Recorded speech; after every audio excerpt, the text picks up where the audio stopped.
안녕하세요. EBS 개념완성 물리학 1 여러분과 함께 공부하는 여러분의 든든한 조력자 한기덕 선생님입니다.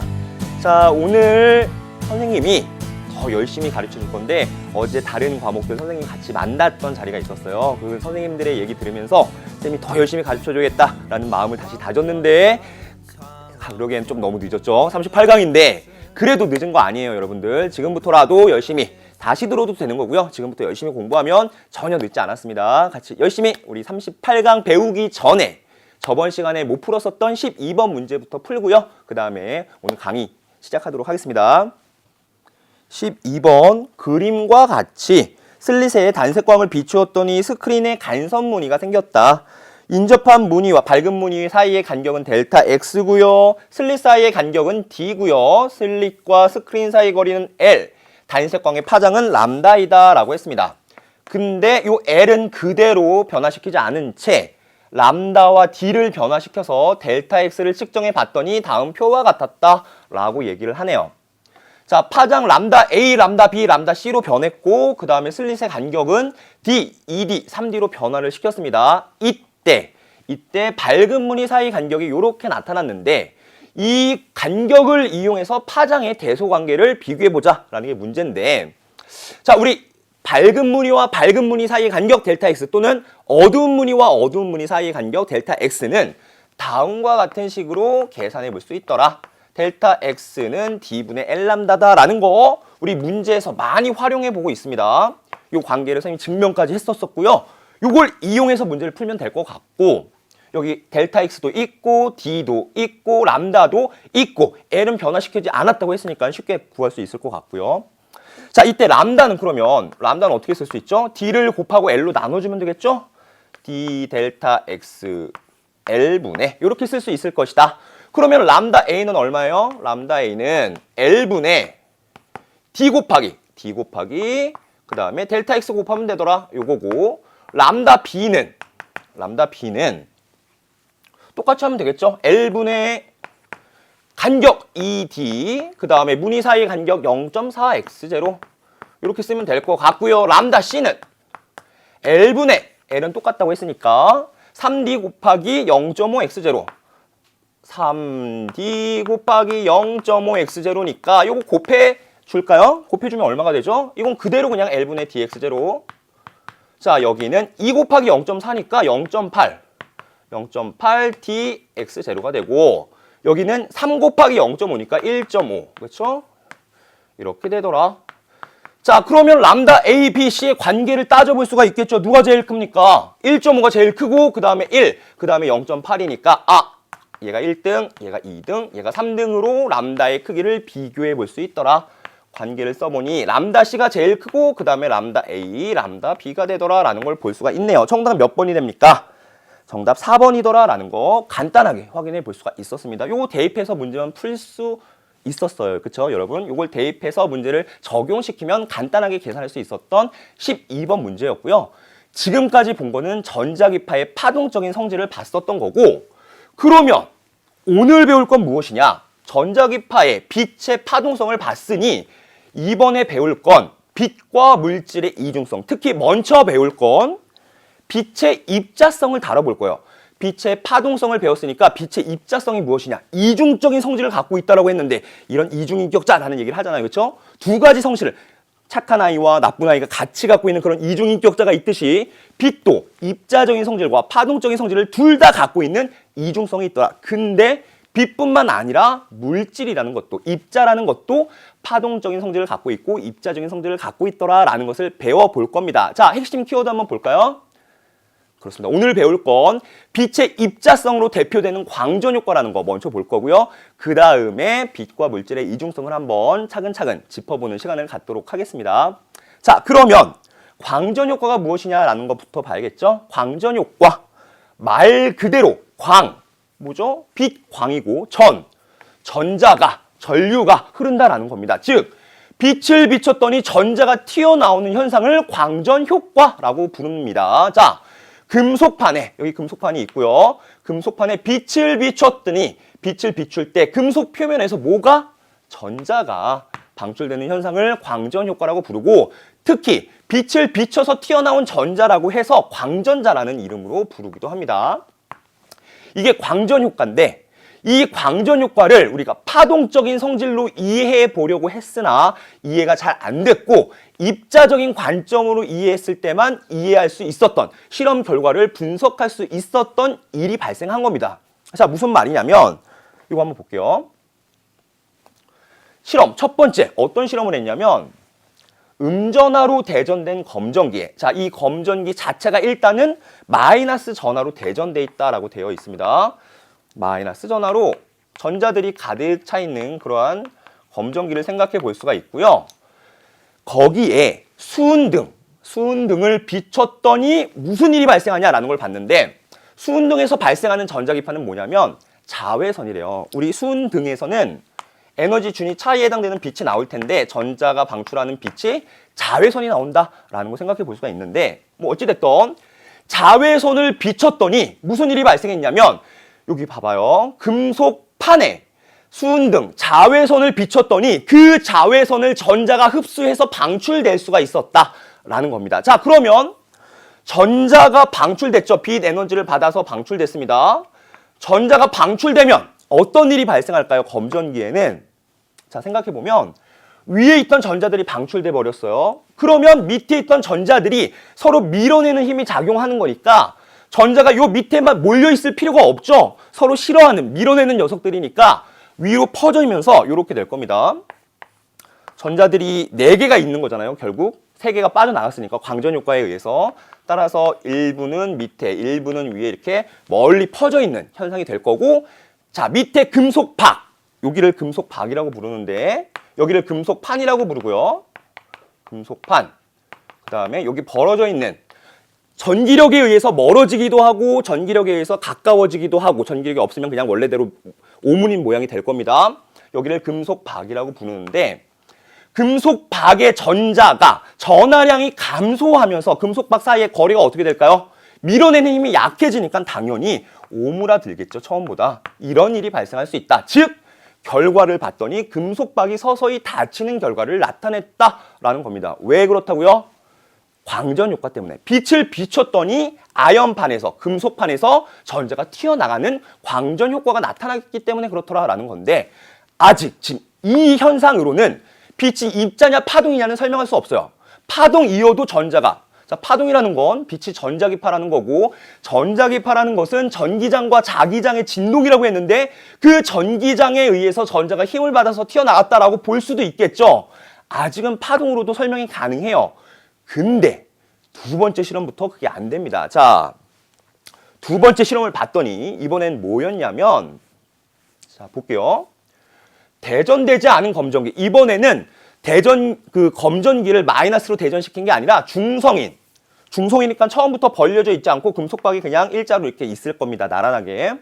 금속판에 네온등을 비췄어요. 자, 네온등과 수은등을 비췄더니 무슨 일이 발생했냐라는 걸 보고 싶은 거고 네온등은 여러분들이 자주 가는 그 노래방 같은 현란한 네온 사인들 볼 수 있죠. 눈으로 본다는 건 네온등에서 나오는 색깔이 뭐란 얘기예요? 가시광선에 해당되는 전자기파가 방출되고 있다. 즉 네온등이 가시광선을 비춰주고 하나는 수은등의 자외선을 비춰줬다. 그러면 무슨 일이 발생할까라는 게 궁금한 건데 실험 결과를 봤더니 네온등에서는 금속박의 변화가 없어요. 즉 전자가 튀어나가지 않았고 그대로 있더라라는 걸 볼 수가 있는 거고 수은등을 비췄더니 아까처럼 수은등을 비췄더니 전자가 수은등에서 방출되는 자외선을 흡수해서 방출되고 그렇죠? 그리고 밑에 자 중성인 검전기를 생각해 보면 위에 지금 전기적으로 중성인데 전자가 빠져나가면서 전기적으로 양전하가 되겠죠. 플러스가 될 겁니다. 플러스가 될 거고 전자 2개 빠져나가면 원자핵 2개만 남는 거니까 상대적으로 플러스 2개가 있다라고 생각할 수가 있고 그렇죠? 이 플러스 2개가 멀리 퍼질 겁니다. 우리 4개로 할까요? 4개로 하는 게 또 그림 그리기가 쉬우니까 4개가 빠져나갔고 원자핵 4개 즉 양전하를 띠고 있는 입자가 4개가 있다라고 생각한다면 얘네들 서로 밀어내니까 어떻게 돼요? 2개쯤은 밑으로 내려가겠죠? 이렇게 2개는 밑으로 내려갈 겁니다.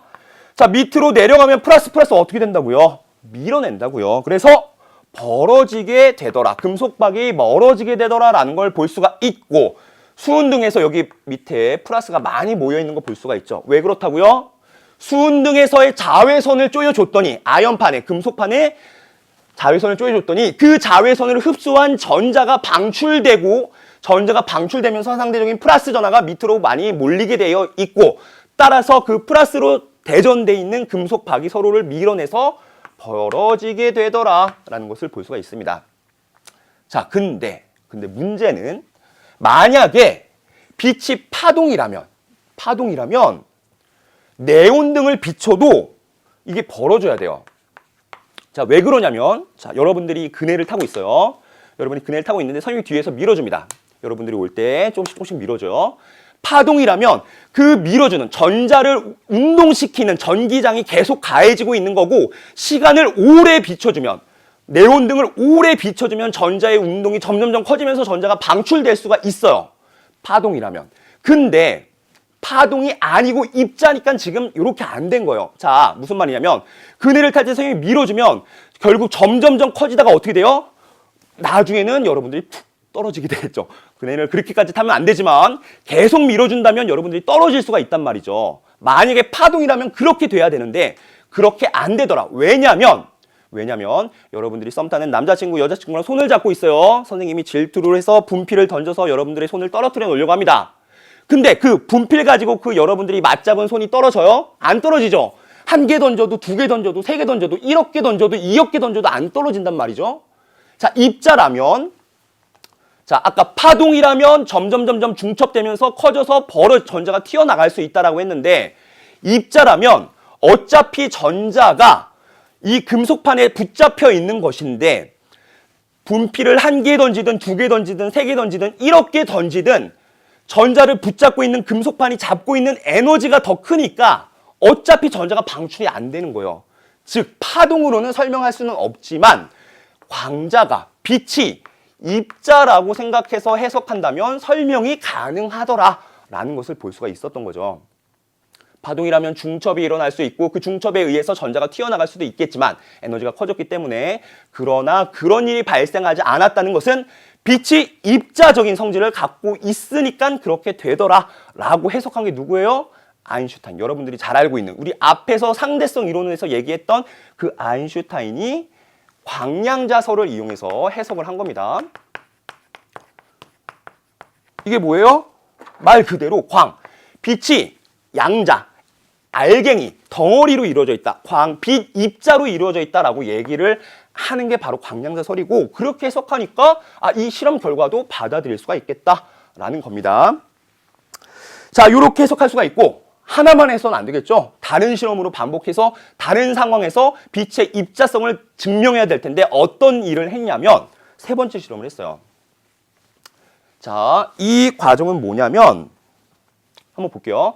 대전되지 않은 검전기에 수은등과의 거리를 변화시켜서 비추게 되었다. 즉, 하나는 멀리서, 하나는 가까이서 수은등을 비추면 상대적으로 어디가 더 밝기가 셀까요? 당연히 가까이 있을 때가 밝기가 셀 거고, 밝기가 클 거고 밝기가 어두울 겁니다. 멀리 있으니까. 그럴 때 어떤 일이 발생할까라는 걸 볼 수가 있는데, 자, 멀리 떨어져 있으면 밝기가 약한 거예요. 마치 뭐냐면 여러분들 수면에 돌멩이를 던졌어요. 그러면 멀리 떨어져 있을 때는 물의 진폭이 어떻죠? 작아집니다. 그렇죠? 가까이 있을 때는 진폭이 크죠? 그거 생각하면, 우리 전자기 파동으로 생각했을 때 멀리 떨어져 있을 때, 즉 빛의 밝기가 약할 때는 진폭이 작아서 전자가 나가려면 좀 많은 에너지, 즉 오랜 시간이 필요해요. 그런데 실험을 했더니 무슨 일이 발생했냐?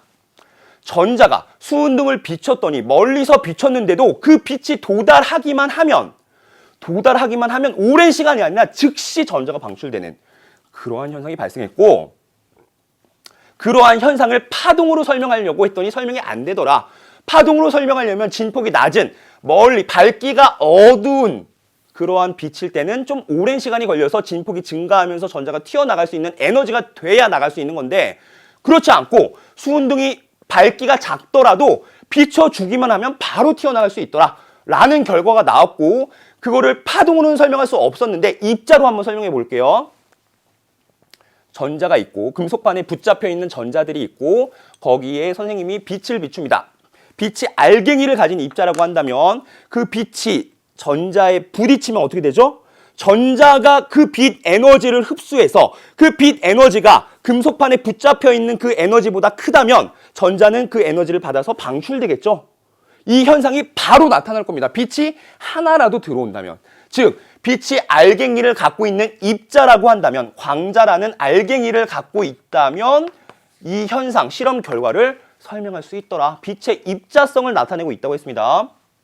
자, 실험 결과 한번 정리해보면 수은등과의 거리가 멀어서 빛의 세기가 약하면 금속박이 조금 벌어진다. 거리가 가까우면 빛의 세기가 강하여 금속박이 많이 벌어진다. 자, 이것도 한번 생각해 볼게요.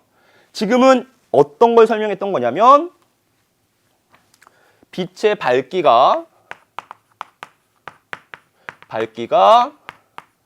약해도 전자가 즉시 방출된다라는 걸 설명한 거고요. 두 번째, 빛의 세기에 어떤 영향을 받느냐라는 걸 볼게요. 빛의 세기. 센 빛과 세지 않은 빛은 어떤 차이가 있냐? 빛으로부터 가까운 부분과 먼 부분에서의 빛의 세기는 달라질 거고, 멀리 있을 때 빛의 세기가 약하다라고 생각할 수가 있었죠. 지금 그렇게 수은등을 가까이 또는 멀리 했던 겁니다. 가까이 있을 때는 우리 수면파 생각하면 진폭이 크다고 했었고요. 멀리 있을 때는 진폭이 작은 거예요. 그래서 밝은 빛이든 어두운 빛이든 그 빛을 비추면 전자가 빠르게 튀어나갈 수가 있고 천천히 튀어나갈 수가 있을 거예요. 파동이라면. 자, 빛의 밝기는, 빛의 세기나 밝기나 그게 그거예요. 같은 말입니다. 빛의 밝기 또는 세기가 크다는 것은 파동의 관점에서 생각한다면 진폭이 큰 거고, 빛의 밝기가, 세기가 약하다는 것은 진폭이 작은 거예요. 그러나 입자의 관점에서 생각한다면, 즉 광자의 관점으로 생각한다면, 알갱이의 관점으로 생각한다면 빛의 세기가 강하다는 것은 어떤 의미냐면 광자의 개수가 많다는 거죠. 빛이 알갱이가 하나 들어오는 거랑 100개 들어온 거랑 어떤 게 밝겠어요? 당연히 100개 들어온 게 밝겠죠. 즉 빛의 세기가 강하다는 것은 광자적, 입자적 관점에서 본다면 광자의 개수가 많은 거고, 자, 개수가 많은 거면 그 광자를 부딪히면서 전자가 에너지를 얻어서 방출되는 건데, 광자가 많이 들어왔으면 전자가 많이 방출되겠죠. 전자가 많이 방출되면 금속박이 더 많이 벌어질 수가 있겠죠. 그렇게 해석하니 이 실험 결과, 세 번째 실험 결과도 당연하게 받아들일 수 있겠다라는 겁니다. 자, 빛의 세기가 강하여 금속박이 많이 벌어지는 건 왜 그렇다고요? 광자가 많이 들어와서 전자가 많이 방출되고, 전자가 많이 방출되면 플러스 전하로 많이 대전되기 때문에 금속박이 많이 벌어지게 된다라고 우리가 광자적, 입자적 관점으로 해석해 볼 수가 있더라라는 겁니다. 자, 그러면 지금 결과를 정리해 보면 두 가지 관점으로 정리할 수가 있는데, 광자의 에너지가 큰 빛과 광자의 한 개의 에너지, 그 다음에 광자의 개수라는 관점으로 우리가 분석해 볼 수가 있는데, 광자 한 개의 에너지가 큰 빛은 어떤 빛이냐? 진동수가 큰 빛이고요. 그 다음에 광자의 개수가 많은 빛은 빛의 세기가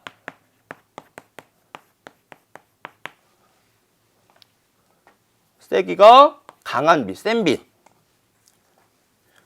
빛이다. 또는 밝은 빛이다 라고 우리가 해석해 볼 수가 있다는 거예요. 이 두 가지 관점만 여러분들 명확히 인식한다면 광전효과 문제 헷갈릴 거 하나도 없습니다. 자, 에너지가 큰 빛이 전자에 비춰졌어요. 자, 에너지 HF만큼의 에너지를 갖고 있다. E는 HF다라는 거 광량자설에서 얘기를 하는 건데, 진동수가 커질수록 광자 하나가 갖고 있는 에너지 값도 커지게 돼서 전자가 그 광자에 해당되는 에너지를 받아서 방출이 되는데, 만약에 광자의 에너지가 10줄이라고 생각해 볼게요. 그 다음에 금속판이 전자를 붙잡고 있는 에너지가 3줄이라고 생각해 볼게요. 그러면 방출되는 전자의 에너지는 당연히 얼마가 되겠어요? 10줄의 에너지에서 3줄의 에너지만큼 붙잡고 있는 걸 빼고 나가는 거니까 7줄의 에너지를 가지고 방출이 되겠죠. 즉 방출되는 전자의 에너지가 클 때는 어떨 때냐면 광자의 개수가 많을 때가 아니라 광자 하나가 갖고 있는 에너지가 클 때, 즉 진동수가 클 때 방출되는 전자의 에너지가, 운동 에너지가 큰 거고 속력이 빠른 거죠. 그렇게 해석해 볼 수가 있고, 지금은 전자의 속력 이렇게 되면 전자의 운동 에너지, 이 K, 키네틱 에너지가 크게 되고 그 말은 방출되는 전자의 속력이 크더라 라고 해석할 수가 있는 거고요. 광자의 개수가 많다는 건 비춰주는 빛의 세기가 강하다, 밝다라는 거고, 그 말은 이 빛을, 센 빛을 받으면 전자가 많이 튀어나갈 수 있다. 즉 어떻게 해석할 수 있냐면 전자의 개수가 많다라는 거고, 전자의 개수가 많이 움직인다는 얘기는 전류가 많이 흐른다. 만약에 도선이라면 전류가 많이 흐른다라고 해석할 수가 있겠죠. 뒤에서 지금 검전기라서 전류는 아니지만 전류를 구성했을 때는, 회로를 구성했을 때는 전류가 많이 흐른다라고 해석할 수도 있다라는 겁니다. 자, 광자의 관점으로 정리해 봤더니 깔끔하게 정리가 되고, 그 결과를 다시 한번 본다면 이렇게, 자, 한번 본다면 여기서 빛의 세기가 강할수록 금속방이 많이 벌어진다고 했어요. 왜냐하면 광자의 개수가 많으니까 전자가 많이 튀어나가고, 전자가 많이 튀어나니까 많이 벌어진다라고 우리가 해석할 수가 있더라라는 겁니다. 그러면 지금 방금 설명한 걸 정리해보면 이렇게 할 수가 있는데, 광전효과, 다시 한번 입자적인, 이제 입자가 맞으니까 광전효과는 이 빛의 파동성으로 설명할 수 있는 현상이 아니라 빛의 입자성으로만 설명할 수 있는 현상이에요. 금속판에 빛을 비출 때 금속 표면에서 전자가 방출되는 현상을 광전효과라고 하고, 아인슈타인의 광전효과는 광량자설로 그걸 설명했더니 완벽하게 그 다양한 실험 결과들을 해석할 수 있었다. 그 광량자설을 어떻게 해석한 거냐면, 금속 내부에 전자가 있고요. 거기에 광자를 빛을 비췄어요. 빛을 비췄더니 전자가 그 빛을 흡수해서 밖으로 방출되는데, 여기 금속이 전자를 붙잡고 있는 에너지보다 큰 에너지를 갖는 빛이 쪼여져야 되죠. 즉 여기 볼게요. 광자의 에너지는 HF라고 쓸 수가 있고요. 그 다음에 일함수, 워크 펑션, 그래서 W라고 쓰는 일함수라고 하는 것은 금속이 전자를 붙잡고 있는 에너지예요. 그것보다 커야 전자가 방출될 수 있는 거고, 광자가 갖고 있는 에너지가 일함수보다 클 때, 금속이 붙잡고 있는 에너지보다 클 때 전자가 방출될 수 있고, 방출되는 전자가 갖고 있는 운동 에너지는 이렇게 광자의 에너지에서 일함수를 뺀 값, 아까 10에서 3줄을 뺀 값, 7줄에 해당되는 에너지, 즉 광전자의 최대 운동 에너지는 2개를 뺀 값이 되더라. 식으로 표현해보면 이렇게 쓸 수 있어요. 광전자가 갖고 있는 운동 에너지는 빛이 갖고 있는 에너지, 광자가 갖고 있는 에너지 HF에서 일함수를 뺀 값으로 쓸 수 있다라는 거죠. 요 그래프에 해당하는 식은 이렇게 쓸 수가 있어요. 그냥 식으로만 썼을 뿐이지 그 개념은 간단해요. 10 빼기 3은 7이 된다라는 거고, 광전자가 갖고 있는 운동 에너지는 광자가 갖고 있는 에너지에서 일함수를 뺀 것만큼의 운동 에너지를 갖게 되더라라는 거고요. 따라서 진동수가 큰 빛을 비춘다면 당연히 튀어나가는 전자는 큰 운동 에너지, 빠른 속도로 튀어나갈 수 있다라는 거 생각해 볼 수 있다는 겁니다. 이게 아인슈타인이 해석한 광량자설, 아인슈타인이 해석한 광전 효과가 되는 거예요. 자, 이렇게 우리가 빛의 입자성을 확인해 볼 수 있더라. 그러면 문제는 이렇게도 나옵니다. 그래프를 통해서 나오는데, 지금 X축, Y축이 없는데 이럴 때를 생각해 볼게요. 전압을 걸어주고요. 그 전압을 걸어줄 때 전류의 세기가 얼마가 되냐 라는 것을 한번 그래프로 그려볼 건데, 여기는 플러스 전압, 여기는 마이너스 전압이죠. 여기 실험 과정을 보면 금속판이 있고 여기 막대기가 있어요. 전자가 튀어나가서 이 막대기로 들어가려면 요 P라는 막대기는 플러스 전압이 걸려 있으면 좋겠죠. 전자들이 잘 들어올 겁니다. 마이너스 전을 띄고 있으니까. 따라서 P라는 막대에는 플러스 전압을 걸어주고 금속에는 마이너스 전극을 걸어주면 마이너스가 또 공급되면서 전자가 방출되면 전자가 또 보충이 되면서 전자가 계속 튀어나올 수가 있는 거고요. 자, 빛을 비췄더니 금속판, 마이너스 극과 연결되어 있는 금속판, 플러스 극과 연결되어 있는 P라는 막대기가 있고 금속판에 빛을 비추면 전자가 튀어나와서 플러스 쪽으로 여기로 들어가게 될 거고요. 따라서 전류가 계속적으로 흐를 수가 있더라. 즉 광전 효과에 의해서 전류가 흐를 수 있는 것인데 전압이 커질 때는 어떻게 될까요? 빛을 비췄는데 그 비추는 빛의 세기가 일정하다고 생각해 볼게요. 빛의 세기가 일정하다면 방출되는 광자의 개수가 일정한 거고 전압이 점점 증가하더라도 어차피 전자가 몇 개가 튀어나가느냐에 따라서 전류의 세기가 정해지는 거기 때문에 광자의 개수가 일정할 때 빛의 세기가 일정할 때 전압을 아무리 높여주더라도 방출되는 전자의 수는 일정하고 빛의 세기가 일정하니까 더 많이 방출될 수가 없고 따라서 그때 흐르는 전류의 세기, 전류를 그려본다면 전압이 아무리 증가해도 전류는 증가할 수 없다. 왜냐하면 방출하는 전자의 개수가 일정하기 때문에. 왜냐하면 그때 들어오는 빛의 광자의 개수가 일정하기 때문에 그렇더라. 이렇게 되더라라는 거 볼 수가 있죠. 그리고 마이너스 전압을 걸어주면 어떻게 될까요? 이거 한번 생각해 볼게요. 빛을 비춰서 전자를 발생시켜요. 튀어나가게 합니다. 튀어나가는 전자는 사방으로 퍼질 건데 여기에 플러스 전압을 걸어주면 전자가 일로 모일 거예요. 근데 전압을 아예 안 걸어주면 사방으로 퍼지겠죠. 즉 막대기를 통해서 흘러가게 되는 전류가 좀 작아질 거예요. 그 말은 전류가 좀 작아질 것이다 라는 거 볼 수가 있고 그리고 심지어 마이너스 전압 거꾸로 걸어줬다고 생각해 볼게요. P에다가 마이너스 전극을 금속판에다가 플러스 전극을 걸어주면 전자가 튀어나가서 막대기로 들어가려고 해도 마이너스 때문에 밀리겠죠. 그래서 안 들어갈 수도 있을 거예요.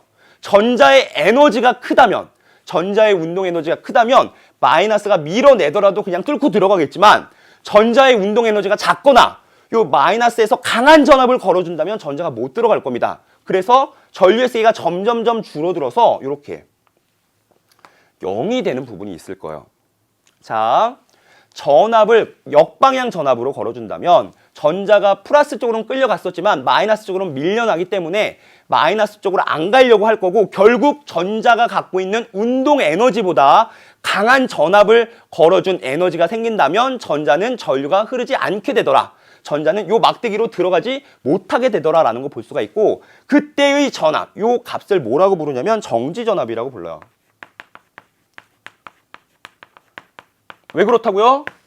금속판에 빛을 비춰서 튀어나온 전자, 광전자가 막대기로 들어가려고 했는데 방해하는 반대 방향으로 전압이 걸리면서 전자가 못 들어가게 됐고 그 못 들어간 전자를 못 들어가게 멈추게 한 그 전압이 정지전압이라고 부릅니다.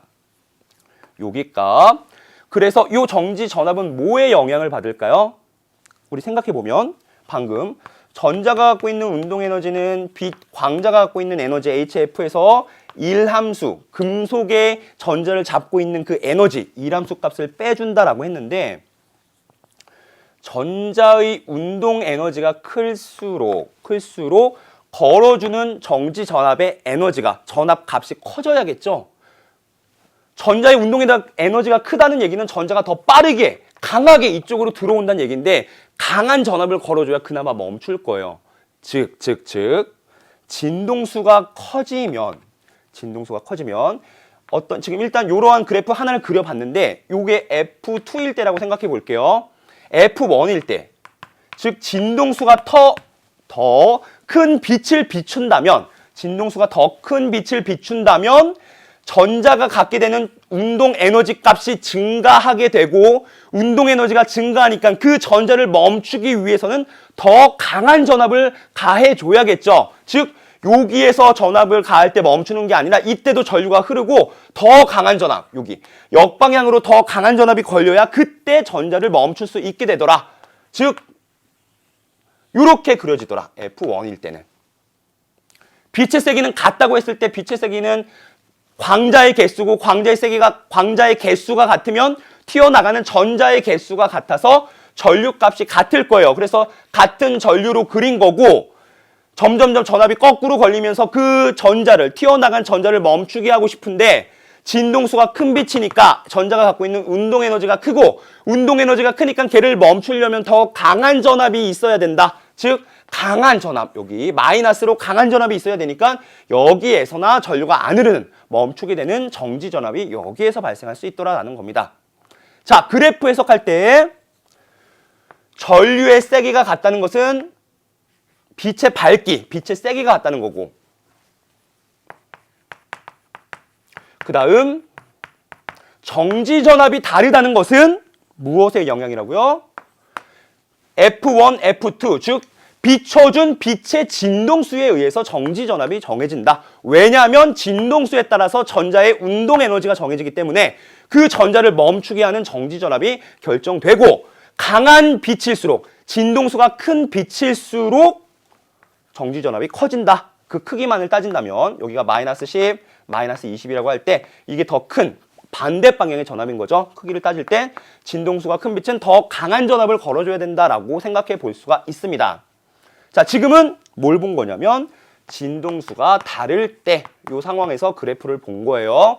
그리고 세기, 우리 세기를 I라고 한다면 세기는 같을 때 이렇게 그려지더라라는 걸 봤습니다.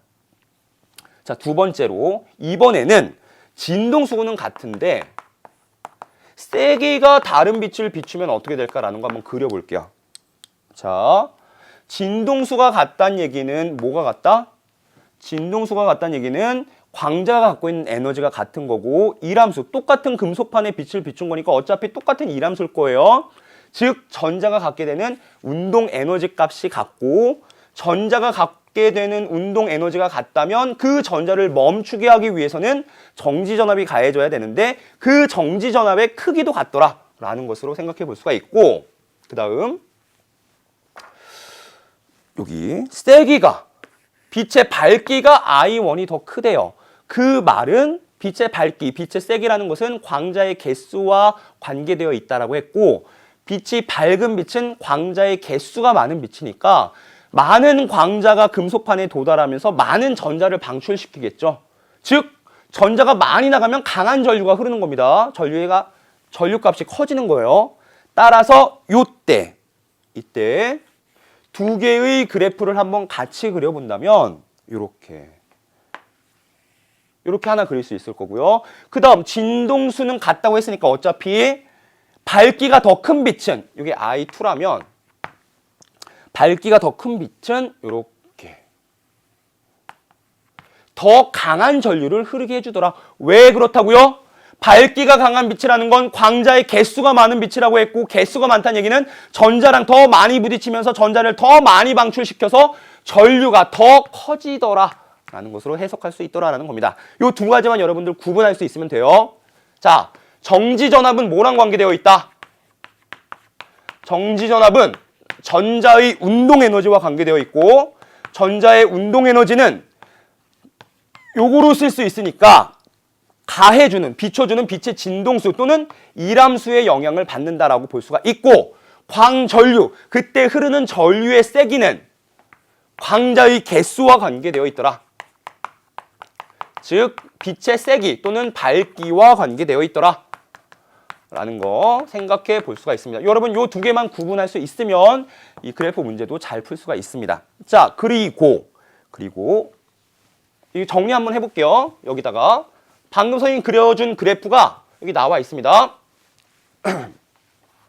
광전류과 광전류와 전압을 걸어줘서 전류를 흐르게 하는데 이러한 그래프 두 개가 나왔다. 그 말은 광전류가 같으니까 세기는 같은 거예요. 자, 세기가 일정한 거죠.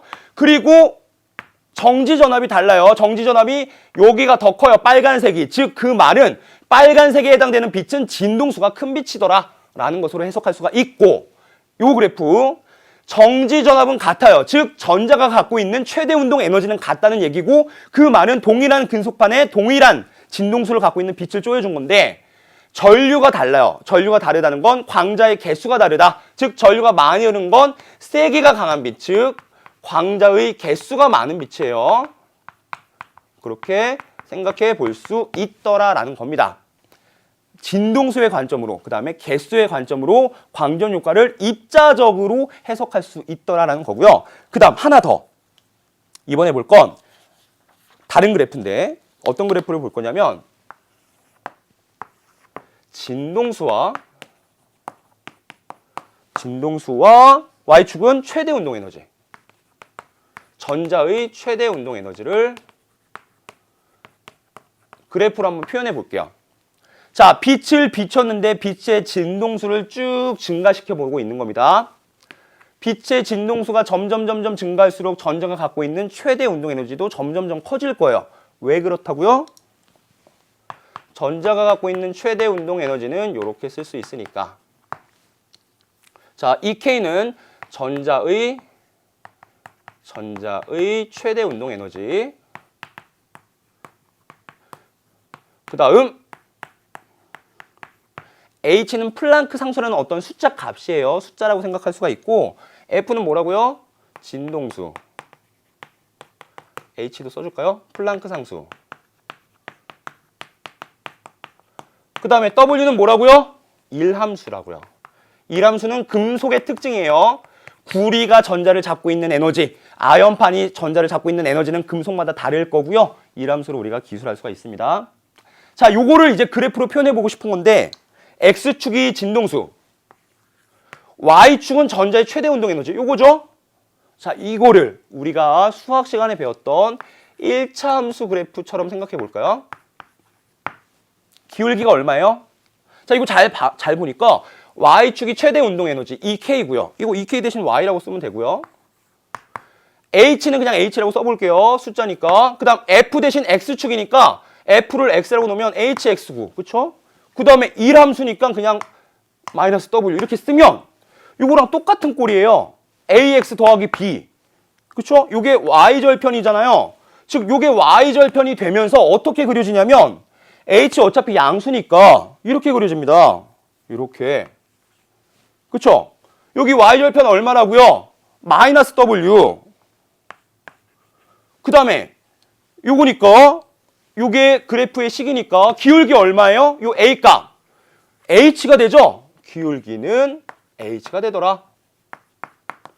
이렇게 우리가 생각해 볼 수 있는 거예요. 진동수와 전자가 갖고 있는 최대 운동 에너지를 그래프로 그려본다면 다음과 같이 그릴 수가 있더라. 어떻게 냐면 진동수와 운동 에너지의 관계를 그려봤더니 1차 함수 개형으로 그릴 수가 있고, 그때의 기울기는 플랑크 상수. 왜냐면 이 K는 HF 빼기 W가 되기 때문에 요 앞에 있는 요 값이 기울기가 되더라 라는 겁니다. 이게 만약에 아연판이라고 해본다면 아연판의 일함수가 얼마냐면, 아연판의 일함수는 대략 4.3 일렉트론 볼트래요. 4.3 일렉트론 볼트. 이게 아연판이에요. 자, 그 다음에 다른 판 한번 그려볼까요? 이번에는 구리판 한번 그려볼게요. 구리는 마이너스 4.7 일렉트론 볼트, 4.7 일렉트론 볼트에 해당되는 일함수를 갖고 있어요. 그러면 어떻게 그려질까요? 어차피 일함수 값, W 값만 다를 테니까 Y 절편만 다를 테니까 이게 그냥 평행 이동한다고 생각하면 되겠죠? 요렇게 밑으로 더 내려갈 거예요. 일함수가 4.7이니까 더 강한 에너지를 줘야 구리판에서 전자가 튀어나갈 수 있는 거고, 그걸 그래프로 그려본다면 요렇게 그릴 수가 있더라. 여기는 4.7 일렉트론 볼트 정도가 되더라 라는 겁니다. 자, 금속판마다 일함수가 달라서 Y절편이 다를 수는 있지만 그 기울기는 H로 같기 때문에 이렇게 직선 형태로 그릴 수가 있고, 그때 중요한 게 요 값이에요. 요 값의 의미를 생각해 본다면 이 진동수 값보다 진동수가 커야 전자가 운동 에너지를 갖는 거죠. 이 진동수보다 작으면 전자의 운동 에너지가 음수인 거예요. 전자가 튀어나가지 못하는 겁니다. 즉, 요 진동수보다 커야 전자가 튀어나갈 수 있고, 이것보다는 커야 된다. 요 문턱을 넘어서야 된다라는 의미로 문턱 진동수라고 불러요. 문턱 진동수. 이 문턱 진동수를 넘어서야 이것보다 큰 진동수를 갖고 있는 빛을, 광자를 비춰 주어야 그 금속판에서 전자가 튀어나갈 수 있다. 만약 문턱 진동수보다 작은 진동수를 갖고 있는 빛을 비춰준다면 그때 금속판에서 전자는 튀어나가지 않는다. 아무리 오랜 시간을 비춰주더라도 전자는 튀어나가지 않는다. 마치 여러분들이 잡고 있는 손을 분필로 떨어뜨리려는 선생님의 그런 계략을 여러분들이 그냥 붙잡고 있는 것처럼 마찬가지로 문턱 진동수보다 큰 진동수를 갖고 있는 빛을 비춰주어야만 전자가 튀어나갈 수 있다라는 거고요. 이 문턱 진동수를 F0라고 한다면 이러한 관계도 만족할 거예요. 자, 이때 문턱 진동수에 해당되는 광자의 에너지가 얼마인 거죠? E는 HF라고 했으니까 진동수 F0니까 그냥 HF0라고 쓰면 되겠죠. 자, 이때의 광자의 에너지 요 HF0가 바로 뭐가 되는 거예요? 이것보다 큰 에너지를 가해야 전자가 튀어나가는 거니까 요거는 딱 그 값이죠. 이람수. 그 금속판에서 전자를 붙잡고 있는 그 에너지가 바로 그냥 HF0라고 쓸 수가 있을 거예요. 왜냐하면 그것보다 큰 F0보다 큰 진동수를 갖고 있는 빛을 비추어야만 나가기 때문에 F0일 때 딱 그때 이제 멈추는 걸 띄어낼 수 있는 그 에너지인 거고, 따라서 HF0를 곱해주면 그 값이 바로 그 금속판의 이람수가 되겠다라는 것도 여러분 생각해 볼 수가 있습니다. 자, 그래프 그려본 거 한번 정리해 보면 이렇게 생각해 볼 수가 있어요. 앞으로 가서 그래프를 한번 볼게요. 자, 방금 선생님이 그렸던 진동수와 전자가 갖고 있는 최대 운동 에너지의 관계 그래프고요. 자, X축으로는 진동수, Y축으로는 전자가 갖고 있는 최대 운동 에너지더라. 자, 진동수가 점점 커지는데 전자가 튀어나갈 수 있으려면 요 값보다 큰 진동수를 갖고 있는 빛을 쪼여야만 튀어나갈 수 있고, 그때의 진동수 요 F0를 문턱 진동수라고 부른다 라고 했고, 그리고 이 그래프의 기울기는 H가 되더라. 왜냐면 전자가 갖고 있는 운동 에너지는 HF 빼기 W가 되기 때문에 그렇다라는 거 봤고요. 그 다음 Y절편은 요거기 때문에 바로 여기에서의 Y절편은 이람수가 되더라. 이람수에 마이너스 붙인 값이 되더라 라는 거 볼 수가 있고, 그 다음 만약에 여기에 있는 점을 가지고 분석해 본다면 F라는 진동수를 갖고 있는 빛을 쪼였을 때 전자가 갖고 있는 최대 운동 에너지는 EK이고 요만큼 요 높이죠. 광자가 쪼여준 그 광자의 에너지는 HF라고 쓸 수 있고, 그 HF라는 에너지에서 이람수 W를 뺀 것만큼이 운동 에너지로 나타나게 되더라. 요 식의 의미를 다시 한번 그래프적으로 해석해 볼 수 있더라라는 겁니다. 이렇게 우리가 광전 효과를 해석할 수가 있어요. 입자적인 관점에서 이렇게 볼 수가 있더라라는 거고요. 그러면 한번 결과를 정리해서 빈칸 넣어 보도록 할게요. 자, 여러분들이 잘 이해하고 있는지 아닌지 빈칸을 한번 같이 넣어 보도록 하겠습니다. 첫 번째, 금속 표면에 쪼여주는 빛의 진동수가 뭐보다 작으면? 문턱 진동수보다 작으면. 진동수보다 작으면 아무리 어떤 빛이라도, 센 빛이라도, 자, 빛이 세다는 건 광자의 개수가 많다고 했어요. 근데 광자 하나가 갖고 있는 에너지가 커야 그 빛에 의해서 전자가 방출되는 거지, 광자 개수가 아무리 많다고 해도 에너지가 작으면 전자가 방출 안 된다고 했습니다.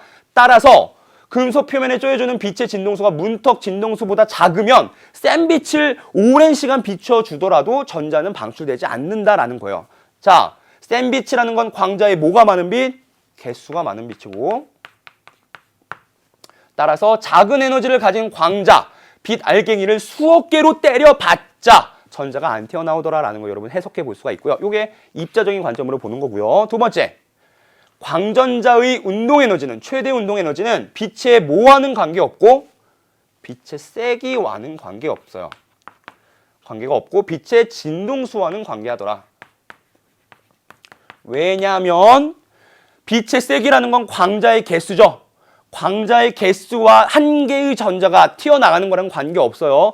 그 광자 한 개가 전자 한 개랑 어차피 부딪히는 거니까 광자 하나가 갖고 있는 에너지가 얼마냐가 중요한 거죠. 즉 광자의 빛의 진동수에 영향을 받더라. 어떤 식을 만족했냐면 이 K는 HF 빼기 W. 즉 전자 하나가 갖고 있는 운동 에너지는 광자가 갖고 있는 에너지에서 이함수를 뺀 것만큼 되기 때문에 진동수가 커진다면 전자가 갖고 있는 운동 에너지도 증가하겠죠. 당연히 10줄에서 3줄 빼서 7줄이었는데 만약에 에너지가 큰 빛 20줄로 비춰줬어요. 광자 에너지가 20줄이야. 그러면 전자가 갖게 되는 최대 운동 에너지는 17줄이 되겠죠.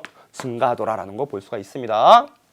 자, 밑에 해석을 한번 보면 센 빛이라는 건 광자의 개수가 많은 빛인 거고 전자 한 개와 부딪히는 광자도 한 개이므로 어차피 전자의 운동 에너지는 빛의 세기와는 관계가 없더라라는 거 볼 수가 있고요. 세 번째.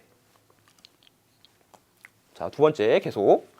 진동수가 큰 빛은 광자 한 개의 에너지가 큰 빛이고 따라서 진동수가 큰 빛은 전자를 빠른 속도로 큰 에너지를 갖고 튀어나오게 하더라. 즉 전자의 운동 에너지가 증가한다라는 거 볼 수가 있고요. 그 다음으로 전자의 운동 에너지는 빛의 에너지 빼기 금속이 전자를 붙잡고 있는 에너지, 즉 이함수와 같다. 선생님 식으로 계속 썼던 그 말이고요. 그 다음으로 3번.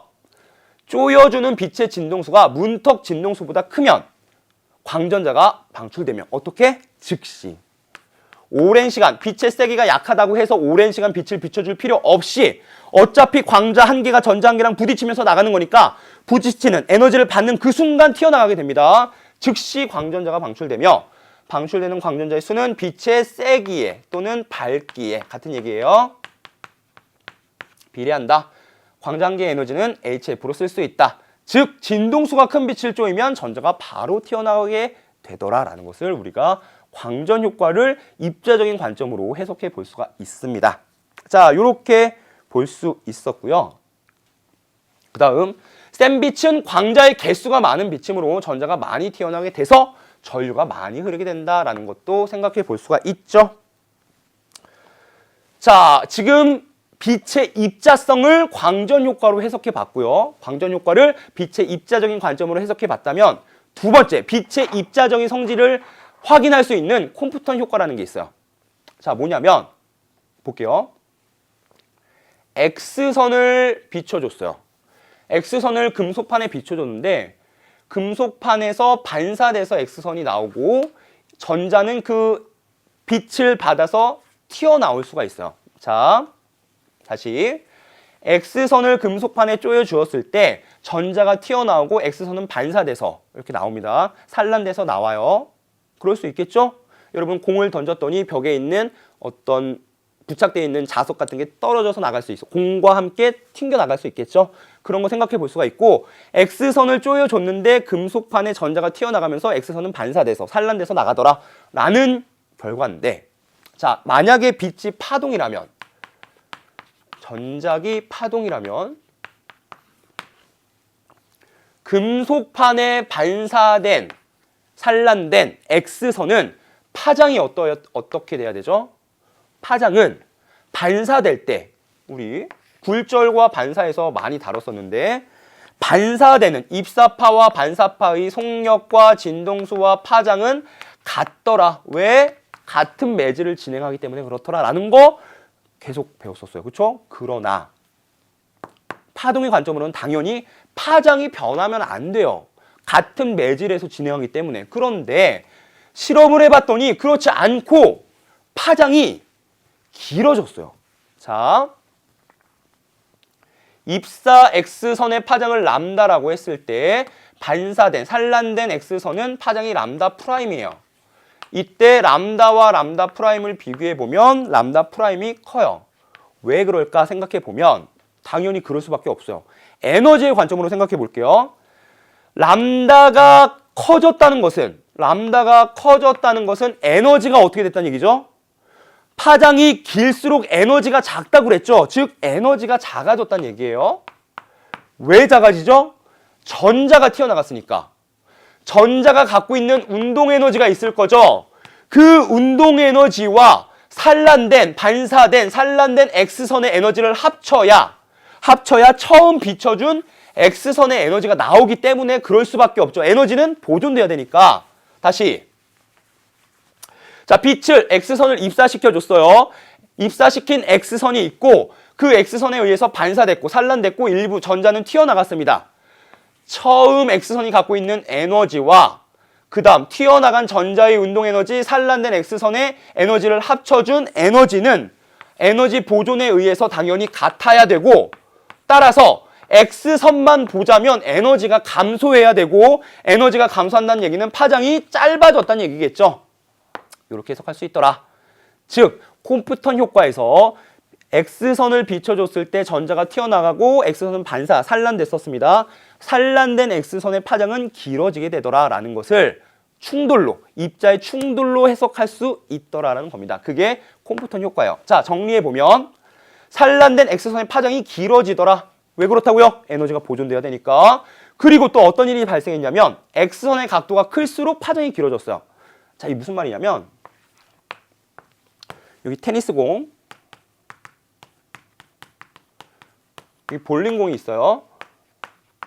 자, 볼링공을 굴려서 테니스공을 맞춥니다. 이게 광자고요. 요게 전자예요. 자, 볼링공을 굴려서 테니스공을 맞췄더니 누가 많이 꺾여요? 당연히 무거운 볼링공은 그냥 그대로 자기 갈 길 갈 거고요. 테니스공은 옆으로 팡 튕겨 나가겠죠. 그리고 이번에는 테니스공은 그대로 있어요. 테니스공. 그리고 광자가 에너지가, 진동수가 작은 빛이면 에너지가 작은 빛이니까 이렇게 조그만 걸로 탁구공이라고 생각해 볼게요. 탁구공을 굴렸어요. 이것도 광자예요, 지금. 이번엔 진동수가 작은 빛을 쪼였다고 생각해 봅시다. 탁구공을 굴리면 어떻게 될까요? 당연히 테니스공은 조금 비킬 거고 탁구공이 많이 튕겨나가겠죠. 팡 반사돼서 나갈 겁니다. 즉 여기서 생각해 본다면, 자, 광자를 생각해 본다면 광자가, 즉 볼링공은 많이 안 휘어졌죠. 볼링공이 많이 휘어졌죠.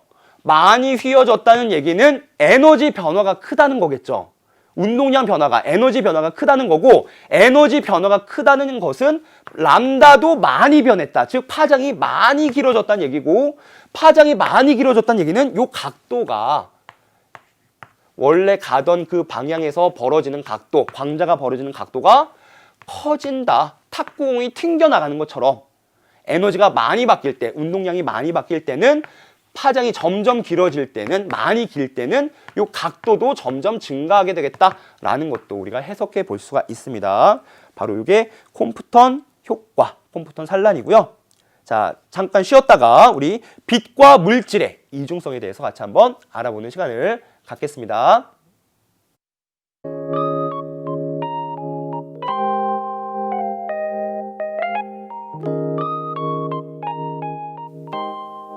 자, 우리 지금까지 광전 효과와 콤프턴 효과에 의해서 빛의 입자적인 성질을 같이 봤어요. 그 전 시간에, 이번 전 시간에는 우리 전자기파, 빛의 파동적인 성질을 봤었고요. 이렇게 빛은 입자적인 성질과 파동적인 성질을 둘 다 갖고 있는 이중성이 있더라라고 얘기를 한다고 했는데, 자, 여기 있듯이, 자, 모든 광학적 형상은 파동이론과 파동성과 광자이론, 입자성으로 어느 하나로 설명이 가능하더라.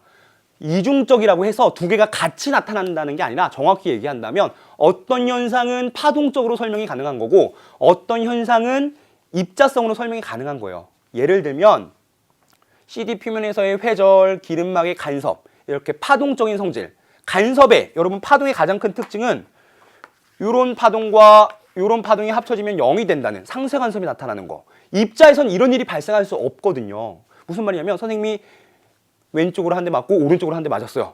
그러면 두 대 맞은 거지 안 맞은 게 아니에요. 왼쪽과 오른쪽이 상쇄돼서 안 맞은 게 아니라 두 대 맞은 거란 말이에요. 그렇죠? 그렇게 입자는 합쳐서 0이 될 수가 없는데 파동은 플러스 y의 변이와 마이너스 y의 변이가 합쳐져서 0이 될 수가 있다는 거죠. 이게 파동의 가장 대표적인 성질입니다. 그런 상쇄 간섭이 나타나서 이런 일들이 발생할 수가 있는 거고요. 근데 입자는 그렇지 않더라. 입자는 어떤 알갱이를 가진, 에너지를 가진 알갱이의 흐름으로 생각해 볼 수가 있고, 광전 효과와 콤프턴 산란, 우리 X선이 금속판에 튕기면서 전자를 방출하고 그때 반사된, 산란된 X선의 파장이 길어진다라는 거 같이 봤었어요. 그렇죠? 이렇게 두 가지, 어떨 때는 파동성으로, 어떨 때는 입자성으로 설명할 수가 있더라라는 거 봤습니다. 많은 사람이 얘기했었어요. 누가 얘기했냐면 이렇게 많은 과학자들이 빛이 입자더라라고 얘기했던 건 그 옛날 아리스토텔레스부터 데카르트, 하이언스, 이건 파동이죠. 빛의 파동성을 먼저 얘기했던 사람이 아리스토텔레스, 데카르트, 하이언스 원리 우리 얘기했죠. 한 점이 전파원이 되면서 사방으로 퍼져나가는 역할을 하고 그렇게 우리가 파동이 진행해 가더라라고 수면파에서 얘기를 했었고요. 그 다음에 이중슬릿 실험.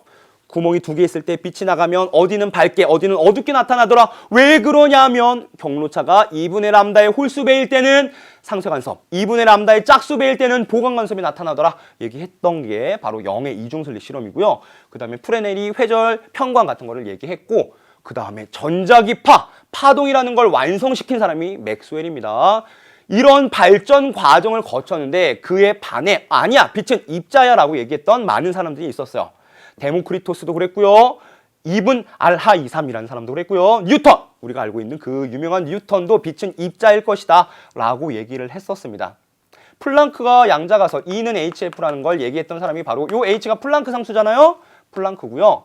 그걸 받아서 아인슈타인이 광전 효과를 해석했던 거고요. 그 다음 콤프턴이 X선 산란을 통해서 빛이 입자적인 성질을 갖고 있구나라는 것을 확인해 보고 있었던 거죠. 그러면 빛은 입자일까요? 파동일까요? 많은 과학자들이 연구하고 있지만 어떨 때는 입자로, 어떨 때는 파동으로 나타나는 게 일단 우리가 알고 있는 가장 최신의 물리학에서 얘기하고 있는 빛의 이중성이에요.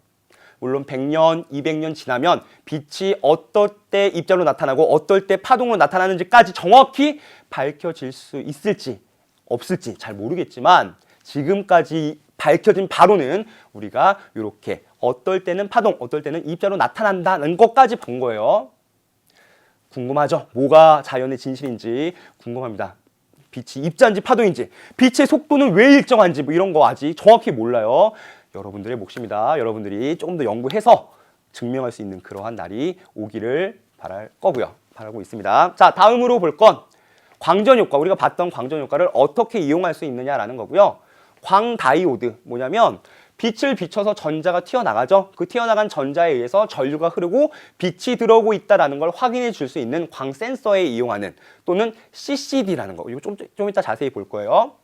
그리고 관광 드럼, 감광 드럼. 우리 복사기 같은 것도 이런 건데 토너와 그 다음에 잉크를 토너에 종이에 토너를 붙이는 작용을 하는 것도 마찬가지로 광전 효과를 이용해서 전하를 띄게 하고 그 전하를 띄게 하면 또는 전하를 잃게 하면서 토너를 붙이게 되면서 여러분 종이가 인쇄될 수가 있는 겁니다. 태양광 전지도 마찬가지로 빛을 비춰서 전류가 흐르게 하니까 전기를 만들어낼 수 있는 거고요. 영화에서 소리 재생에도 광전 효과가 이용되고 광전 증폭관에서도 광전 효과를 이용해서 전류를 증폭시키는 그러한 작용을 만들어낼 수 있더라라는 겁니다. 광전 효과가 생각보다 우리 주변에서 많이 쓰이고 있다는 걸 볼 수가 있는데 그러면 방금 얘기했던 CCD가 뭔지를 한번 볼게요.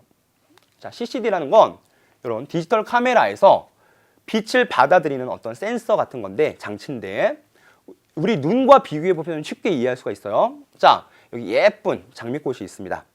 예쁜 장미꽃이 있고 그 장미꽃을 눈으로 본다는 게 어떤 과정이냐면 장미에서 나오는 빛을 우리 눈에 수정체를 통과해서 수정체가 마치 렌즈처럼 역할을 하죠. 꺾이게 되고 그 빛이 시신경에 도달하면 그 시신경에서 색을 감지할 수 있는데 세 가지 종류의 시각세포가 있어요. 원뿔세포, R, 빨간색을, G, 그린을, B, 블루를 감지할 수 있는 시각세포가 있고 그 세 개의 조합으로 우리가 이 장미꽃은 빨갛더라 인식하는 과정이 하나 있고요. 자, 밑에 디지털 카메라는 어떻게 되는 것이냐. 자, 장미꽃에서 빨간 빛이 들어옵니다. 그러면 렌즈를 통해서 빛이 모이게 되고요. 그때 마치 시각세포처럼 CCD에 그 빛이 들어오게 되는데 근데 우리 눈의 시각세포에는 세 가지가 같이 있었어요. RGB를 느낄 수 있는 시각세포가 따로 있었다면 요 CCD에는 어떤 거는 빨간색, 어떤 거는 초록색, 어떤 건 파란색을 느낄 수 있는 그러한 장치는 아직 개발을 못했어요. 그래서 어떻게 하는 거냐면 빛이 들어오면 그 빛을 색 필터를 통과시켜요. 자, R색 필터, 빨간색 색 필터를 통과시키면 다른 빛은 반사 또는 흡수시키고 빨간색만 나오게 돼요. 자, 햇빛을 여러분 셀로판지라고 생각해 볼게요. 셀로판지 지나가면 빨간색 셀로판지 지나면 빨간색으로 보이잖아요. 색 필터가 그런 역할을 해주는 거고요. 이 장미꽃에서 나오는 빛을 빨간색 색 필터를 통과시키면 빨간색이 지나가게 되고 지나온 이 빨간색이 그 뒤에 연결되어 있는 광다이오드에 들어가면 여기에서 이 빛의 양에 의해서 빨간색 빛의 양에 의해서 전류가 흐르게 될 겁니다. 그 전류를 측정하고 그 다음 요것만 있는 게 아니라 초록색 필터, 파란색 필터 다 있어요. 그래서 빛이 초록색 필터는 어떻게 될까요? 빨간색 장미니까 초록색 필터 통과 못하겠죠? 여기서 흡수할 거고요. 또는 반사할 거고요. 파란색도 마찬가지로 빨간색 장미는 파란색이 없으니까 파란색 반사 또는 흡수할 겁니다.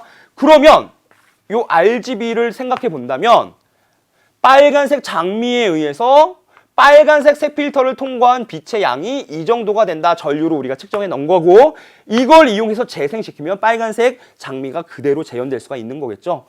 눈에서는 시각세포에 의해서 일어난 과정을 우리 디지털 카메라에서는 CCD에서는 어떻게 하냐면 색 필터를 통과한 각각의 색 필터를 통과한 빛의 양을 광전 효과를 이용해서 측정해서 그걸 가지고 우리가 색을 구현할 수 있더라라는 겁니다.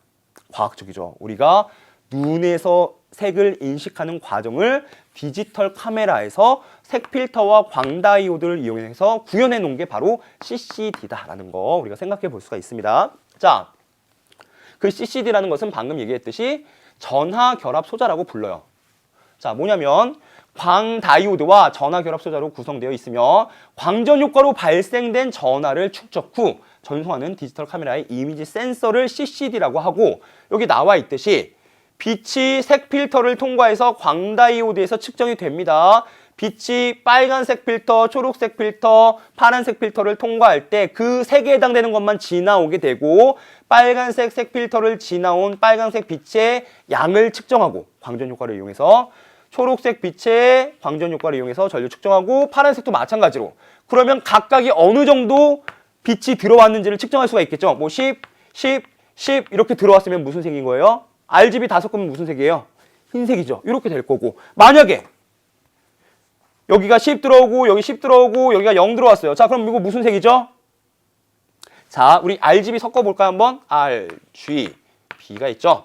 자, 각각의 색을 한번 섞으면 무슨 색이 나오나 한번 보도록 할게요. 자, 이렇게 되고요. 자, 빨간색과 초록색 합치면 뭐가 되죠? 우리 무지개 색깔이 빨주, 노초, 파남 보니까 자, 빨간색과 초록색을 합치면 그 사이에 있는 누구? 노란색. 여기는 노란색이 되더라. 그 다음 빨간색과 파란색. 자, 생각해보면 빨간색 여기 있고 파란색 여기 있는데 조금만 더 가면 보라색이에요. 그쵸? 보라색은 자색이라고 했고요. 빨간색은 적색이라고 하지만 홍색이라고도 해요. 그쵸? 그래서 자홍색이 돼요. 자, 여기는 자홍색이 되고 그 다음 여기는 G와 B를 섞었어요. G는 뭐냐면 녹색이에요. B는 청색이에요. 자, 합치면 뭐가 되죠? 청록색이 되죠? 청록. 이렇게 되더라. 그리고 가운데는 당연히 뭐예요? 흰색이죠. 투명한 흰색이 되더라. 라는 거 볼 수가 있고 따라서 빨간색과 초록색을 통과한 색 필터가 10, 10이고 파란색 빛이 없었다면 두 빛은 어떤 색을 받아들인 거예요, 지금? R과 G니까 노란색 빛이 들어올 때는 빨간색 필터를 지나서 10만큼, 초록색 필터를 지나서 10만큼이 들어왔던 것이다 라는 것도 우리가 생각해 볼 수가 있네요. 자, 이렇게 색 필터와 광다이오드를 이용한 CCD까지 봤고요. 자, 다음으로 볼 건 드브로이 파장. 자, 우리 지금까지 본 게 뭐였냐면 빛의 입자성과 파동성을 봤습니다. 그러면 이번 단원의 제목처럼 물질이라는 것도 사실은 입자잖아요. 이 분필은 입자예요, 파동이에요? 분필이라는 에너지가 파동의 형태로, 진동의 형태로 전달되는 게 아니라 그냥 여기에 모여있는 입자인 거잖아요. 이 분필도 입자긴 하지만 자, 생각해 볼게요. 파동이라고 생각했던 빛이 입자적인 성질이 있었어요. 그러면 입자라고 생각했던 이 분필도 파동의 성질을 갖고 있진 않을까? 라고 생각해 볼 수가 있고 그런 생각으로 대학원 때 논문 썼던 드브로이는 노벨상을 받은 거예요. 간단하죠? 노벨상 받기 참 쉽습니다. 자, 어떻게 하는 거냐면 자 파장 말고요. X선, 우리 아까 X선 컴퓨터 내에서 X선 산란 실험 했었잖아요. 그 빛이 갖고 있는 운동량은 이렇게 쓸 수가 있대요. 자, 빛이 갖고 있는 운동량은 그 빛의 X선의 파장분의 H, 플랑크 상수로 쓸 수 있다라는 거 그냥 생각해 볼 수가 있어요. 자, 그러면 거꾸로 이렇게도 쓸 수 있겠네. 람다는 P분의 H라고 쓸 수가 있을 거고요. 그렇죠? 이건 순서만 바꾼 거예요. 곱해서 나눠서. 자, 근데 여기서 이제 드브로이는 요거 하나 가지고 지금 노벨상 받은 겁니다. P는 운동량이고요.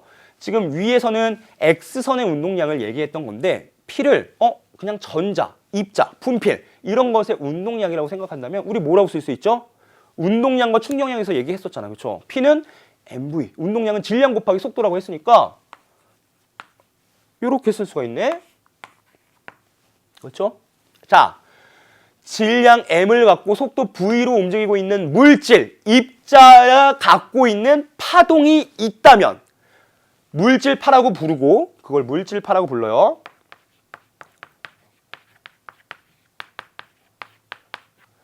입자가 갖고 있는 그 파동적인 성질을 물질파라고 부르고 그 물질파의 파장을 람다는 P분의 H니까 mv분의 H로 쓸 수가 있을 것이다. 요거 하나로 우리가 노벨상을 받을 수가 있는 겁니다. 자, 그러면 이게 어떻게 적용되는 거냐면 드브로이 물질파가 어떻게 적용되는 거냐면 이렇게 적용이 됩니다. 자, 만약에 속도가 증가한다면 어떻게 될까요? 그 입자가 갖고 있는 파장이, 물질파의 파장이 어떻게 돼요? 감소하겠죠. 속도가 빠른 입자는 파장이 작아지고 속도가 느린 입자는 파장이 증가하더라. 파장이 길 때와 짧을 때 어떨 때 더 파동성이 증가하는 걸까요? 당연히 파장이 길 때. 파장이 짧아서 0이면 파장이 아닌 거잖아요. 파장이 길 때 파동성이 증가한다라고 얘기할 수가 있어요. 그러면 실험으로 확인을 해봐야 되잖아요. 여러분 생각하긴 쉬워요. 근데 그 생각을 어떻게 구현하고 어떻게 실험으로 검증할 수 있는지까지 나아가야 노벨상을 탈 수 있는 겁니다. 자, 이거를 어떻게 실험을 했냐면 자, 물질파를 어떻게 확인해 볼 수 있냐? 자, 재밌는 생각인데 그 당시에 드브로이가 이 얘기를 했을 때 많은 과학자들이 비웃었어요. 그게 뭐야? 이 분필은 입자인데 무슨 파동이야? 라고 생각했는데 아인슈타인이 아니야. 이거 획기적인 생각이야 라고 해서 그 논문이 인정받게 되면서 실험을 통해서 검증까지 되고 노벨상까지 받게 된 겁니다. 자, 브레그 반사라는 게 있는데 이거는 물질파가 아니에요. 그냥 X선이 들어와서 반사되고 그 X선이 여기서 만나면 경로차에 의해서 보강간섭 또는 상쇄간섭이 나타나더라 라고 하는 빛의 간섭을 실험했던 실험인데 그쵸? 빛의 간섭을 확인했던 실험인데 X선을 이용해서 근데 동일한 실험을 지금 이건 빛이니까 당연히 파동성, 간섭이 나타날 수밖에 없는데 데이비슨 거먼은 어떻게 실험했냐면 전자를 쐈어요. 자, 전자는 입자죠. 전자는 입자니까 간섭하진 않아요. 선생님 왼쪽으로 한 대, 오른쪽으로 한 대 맞아도 두 대 맞은 거잖아. 빵대가 아니라고 그랬어요. 그렇죠? 자, 두 대인데 자, 여기서 어떻게 실험을 했냐면 전자를 가속시켰어요. 전자를 방출시키고 니켈 결정에 쪼였어요. 그래서 반사된, 산란된 전자를 이렇게 각도를 변화시키면서 측정을 해봤고요. 그랬더니 어떤 일이 발생했냐? 이런 결과가 나왔대요. 자, 데이비슨 건머가 이렇게 실험을 했습니다. 니켈 결정에 전자를 입사시켜 회절되어 나온, 반사되어 나온 전자가 이루는 각도에 대한 분포를 확인했는데 자, 지금 가해준 전압을 가해줘서 전자가 튀어나갈 수 있는 건데 분필이 튀어나가듯 전자가 튀어나갈 수 있는 건데 전자를 가속시킨 전압을 변화시켜 봤어요. 그랬더니 54V일 때 지금 각도를 변화시켜서 측정했는데 50도인 영역에서 여기 각도가 50도인 부분 여기에서 특히 전자가 이렇게나 많이 검출이 되더라. 왜 그럴까요? 만약에 전자가 입자적인 성질만 갖고 있다면 그냥 반사되는 어디 특정 지역에서 더 많이 나올 수 있는 이유가 없어요. 근데 이 50도라는 이상한 각도에서 전자가 많이 튀어나왔다는 얘기는 많이 반사되어서 산란되어서 나왔다는 얘기는 전자가 상쇄간섭, 보강간섭이 일어나서 특히 이 50도인 영역에서는 보강 간섭이 일어나서 전자가 더 많이 그쪽으로 모이게 되었다. 즉 전자의 파동성, 보강 간섭에 의해서 설명할 수 있더라라는 겁니다. 자, 전자는 입자지만 그 입자가 갖고 있는 물질파 파장, 람다가 있고 람다는 P분의 H, mv분의 h로 기술할 수가 있어요. 전자의 질량과 전자가 54V에서 가속됐을 때 그때의 속도를 계산해 볼 수 있고 그 질량과 속도와 플랑크 상수를 넣어서 계산했던 전자의 물질파 파장을 계산해 볼 수 있습니다. 그렇게 람다를 계산해서 2분의 람다의 짝수배가 되는 지역을 이론적으로 계산해 보면 50도라는 지역에서 보강 간섭이 나타나야 되고 그리고 그 지역에서 보강 간섭이 나타나는 걸 전자를 쏴서 직접 실험해 봤더니 그 50도인 영역에서 전자가 많이 검출되더라. 다른 각도보다 50도에서 많이 검출되더라. 그 이유는 전자가 보강 간섭을 했기 때문이다 라고 할 수가 있는 거죠. 물질이라고 생각했던, 입자라고 생각했던 전자가 파동적인 간섭 현상이 나타나서 그 부분에서 많이 검출될 수가 있더라. 물질 자체도 입자성이 있고 파동성이 둘 다 있더라. 이중적이더라 라는 것을 볼 수가 있습니다. 광자만 이중성이 있는 게 아니라 물질도, 입자들도 이중성을 갖고 있더라라는 걸 데이비슨 거머가 실험으로 확인을 했던 거였고요. 그 다음에 또 어떤 걸 했냐면 이런 일을 했어요. 자, 이것도 엄청 신기합니다. 선생님이 중학교 때, 고등학교 때 요거 때문에 물리 선생님이 된 거예요. 이게 이해가 안 가서. 자, 이게 뭐냐면 전자를 쐈어요. 당연히 봐봐요. 구멍이 한 개면 어떻게 돼요? 전자가 이렇게 쐈으면 당연히 가운데 제일 많이 올 거고요. 그 옆으로도 약간 휘어져서 가니까 이렇게 분포를 그려보면 가운데에 제일 많고 주변으로는 적어지는 이러한 정규 분포를 그릴 거예요. 그렇죠? 당연히 구멍 한 개 여기에서 나오는 거니까 가운데 부분이 제일 많이 모일 겁니다. 만약에 구멍이 두 개라면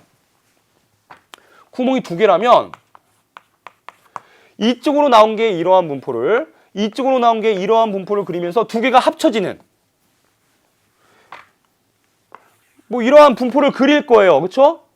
근데 실험을 통해서 확인해 봤더니 이렇게 안 되고 자 전자를 쐈어요. 무작위로 쐈면 여기를 통과하는 것도 있을 거고 여기를 통과하는 것도 있을 거예요. 여기를 통과해서 이 스크린에 검출이 되는데 그런데 가운데서 제일 밝게 나오고 옆에로 갈수록 점점 줄어드는 게 아니라 여기는 제일 많이 나왔는데 가운데는 제일 많이 나왔는데 그 옆에 점점 감소하는 게 아니라 마치 보강 간섭과 상쇄 간섭이 번갈아 나타나는 것처럼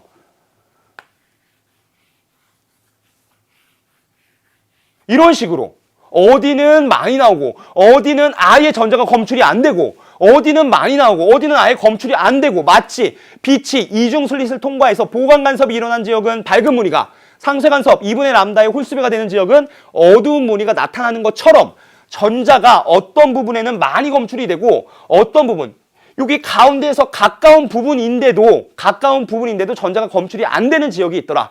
즉 상쇄 간섭이 나타나는 현상이 발생하더라 라는 거예요.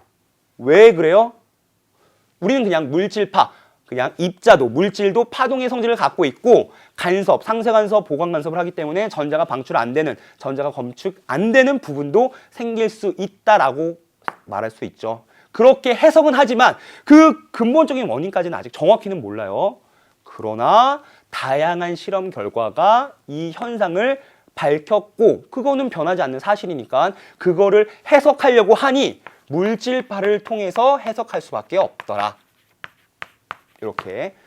그래서 입자라는 것도 이런 파동적인 성질을 갖고 있어서 보강 간섭도 일어날 수 있고 상쇄 간섭도 나타날 수 있고 그래서 전자가 발견되지 않는 부분도 있을 수 있고 더 많이 발견되는 부분도 있더라 라는 것을 물질파의 존재를 확인할 수 있었던 전자의 간섭 현상이 있고요. 그리고 또 하나 더 있습니다. 자, 물질파의 확인. 자, 톰슨의 전자 회절 실험. 우리 전자의 전하량과 질량의 비를 원자 모형을 얘기했던 톰슨이 아니라 그 톰슨의 아들 톰슨이에요. 이 성입니다. 그렇죠? 자, 그 아들 톰슨은 아빠 톰슨은 전자라는 입자를 발견해서 노벨상을 받았고 아들 톰슨은 그 전자가 파동적인 성질을 갖고 있다는 것으로 노벨상을 받았어요. 자, 훌륭한 아빠와 아들이죠. 자, X선과 동일한 드브로이 파장을 갖는 전자선을 금속박에 입사시켜서 동일한 회절 무늬를 얻게 됐더라. 즉 X선의 파장 람다가 있을 거고요. 그 다음에 전자가 갖고 있는 물질파 파장 mv분의 h라는 전자의 질량과 속도를 변화시키면 요 X선과 동일한 파장을 갖는 전자를 만들어낼 수 있을 거고요. 그 전자를 금속박에 쪼여서 어떤 무늬를 만들어냈는데 회절 무늬, 간섭, 보강 간섭이 일어나는 이러한 무늬를 만들어냈는데 X선을 쪼일 때랑 전자선을 쪼일 때랑 전자가 나타난 지역을 밝은 무늬, 어두운 무늬로 표현하고 X선이 나타난 부분을 밝은 무늬, 어두운 무늬로 표현해 봤더니 그 결과가 완벽히 일치하더라. 즉 톰슨이 전자의 회절 실험을 통해서 확인한 건 전자도 파동성을 갖고 있더라. 물질의 이중성을 확인해 볼 수가 있었던 겁니다. 자, 이걸 이용해서 어떻게 쓰고 있냐면 우리가 이런 데 쓰고 있어요. 광학 현미경 같은데. 자, 광학 현미경 말고 전자선으로 우리가 전자를 가지고 현미경처럼 사용할 수가 있는데 어떻게 하는 거냐면 광학 현미경은 빛을 비춰서 렌즈를 통해서 유리를 통해서 빛을 모으고 그 시료를 통과한 빛을 확대시켜서 우리가 눈으로 관찰하는 거죠. 이게 일반적인 광학 현미경, 여러분 과학실에서 볼 수 있는 그 현미경이고요. 조금 비싼 투과전자 현미경, 우리 템이라고 부르는 이거는 뭐냐면 전자총, 전자를 쏩니다. 전자를 쏘면 전자를 좀 모아줘야 될 거 아니에요. 렌즈처럼 자기장, 전자성을 이용한 자기장으로 전자의 진행 방향을 꺾어줘요. 그래서 시료를 통과시킵니다. 그러면 시료를 통과한 전자가 다시 모이고 확대되면서 형광 스크린에 그 상을 만들게 되고 전자의 개수에 따라서 그 밝기를 정해서 그 시료의 모습을 확인할 수가 있어요. 근데 광학 현미경과 투과전자 현미경의 가장 큰 차이점이 뭐냐면 광학 현미경은 우리 렌즈를 통해서 배율이 정해지죠. 그런데 투과전자 현미경은 전자의 물질파. 자, 광학 현미경은 우리가 사용할 수 있는 빛, 가시광선 영역대에서만 시료를 관찰할 수가 있어요. 그런데 전자는 여러분 파장이 길 때 저 분해능이 좋을까요? 파장이 짧을 때 분해능이 좋을까요?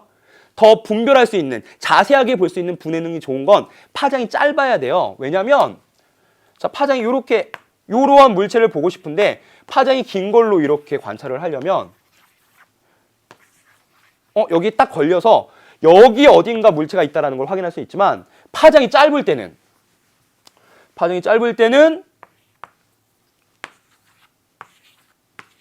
여기 어딘가에 지금 물질이 있다는 걸 볼 수가 있는 거죠. 즉 파장이 짧은 빛을 쓸수록 더 분해능이 좋아지는 건데 더 자세하게 볼 수 있는 건데 전자선은 람다는 mv분의 h니까 속도가 빠를수록 파장이 짧아지면서 더 선명한 분해능이 좋은 영상을 얻을 수가 있는 거죠. 그렇게 우리가 투과전자 현미경을 이용하고 그 다음에 셈이라고 하는 주사전자 현미경도 이용해요.